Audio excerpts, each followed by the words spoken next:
endangered species,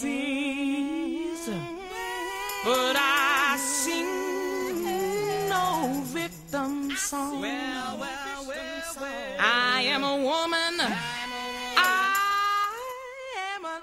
За да станете видливи на политичката сцена во Република Македонија, треба да бидете препознатливи по своите ставови, по вашата борба, и тогаш граѓаните ќе стекнат доволно доверба, и јас сум убедена дека еден ден во Република Македонија ќе имаме и жена председател. Ова верување на Силвана Бонева, изјавено во април на трибината "Жената и политиката", полека започнува да се остварува. Според податоците од истражувањето, кое траело до 31 август на Интерпланетарната унија, Македонија има најмногу пратенички на Балканот. Од вкупно 123 пратеници во собранието, 38 се жени, односно приближно 31%. Македонија е на 23-тото место поради надминување на стереотипите или пак само поради законската квота. Тоа зашто одиме самостојно на избори. Да, зашто одите самостојно? Затоа што е многу природно една партија која што постои 5 години, која што е представник на една нова модерна опција каква што е зелената, опција која што е во подени во Европскиот парламент.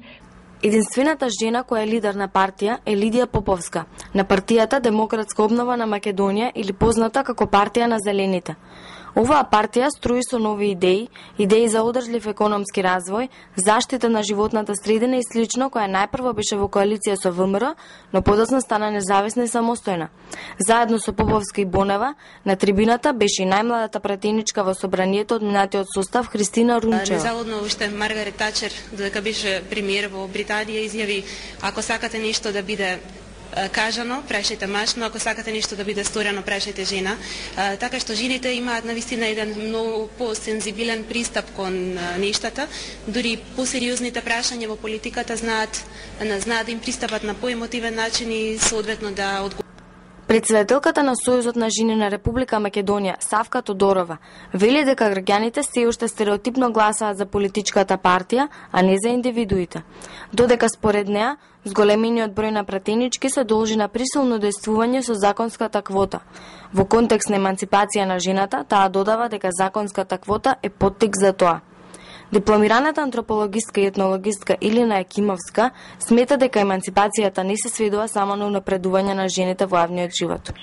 Ниту се согласувам дека порано било толку страшно, но не се согласувам и дека сега е толку добро во наводници.